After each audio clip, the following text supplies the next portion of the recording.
Evening. Welcome to House Groups. We are continuing in our 7-week series on Mark chapter 8 tonight.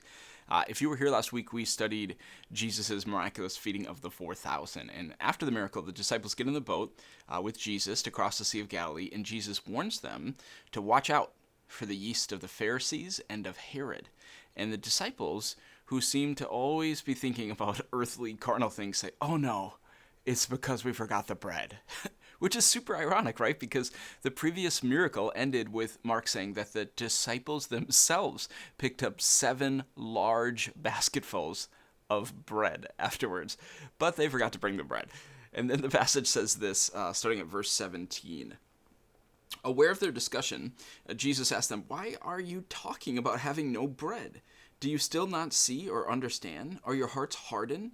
Do you have eyes but fail to see and ears but fail to hear? And don't you remember, when I broke the 5 loaves for the 5,000, how many basketfuls of pieces did you pick up?" 12, they replied. "And when I broke the 7 loaves for the 4,000, how many basketfuls of pieces did you pick up?" They answered, 7. He said to them, "Do you still not understand?" Now, scholars have speculated about the significance of these numbers for 2,000 years now, and it may be that Jesus is just simply saying that he always has the abundance to provide for everyone. But if the numbers are intended to each individually represent something, which personally I think is likely, the most common understanding is that the feeding of the 5,000, which remember was for a Jewish audience in Jewish territory, that's Galilee, and it had 12 small baskets left over.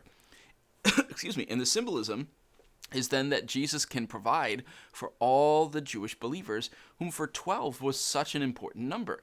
You have the 12 tribes of Israel, the 12 disciples, and so on. And then the feeding of the 4,000 was for a Gentile audience in Gentile territory, that was the Decapolis, and it had 7 large baskets left over because the Gentiles are a much larger group than the Jews, and 7 in the Bible always represents completeness. So the idea of the 7 large baskets is that Jesus can provide for all the Gentiles for the whole world. And so when Jesus is asking them, "Why are you still talking about having no bread?" he's essentially saying, you guys are always focused on the wrong thing. Look for the deeper meaning, the spiritual meaning. He's saying, I'm talking about me being the bread of life and how I can provide for the whole world. I'm talking about how you need to eat of this bread, not the yeast of the Pharisees and of Herod. So stop thinking about simple things all the time, like, do we have enough bread in the boat? So there you go. That's a little exegesis on what is kind of a tough passage in Mark chapter 8.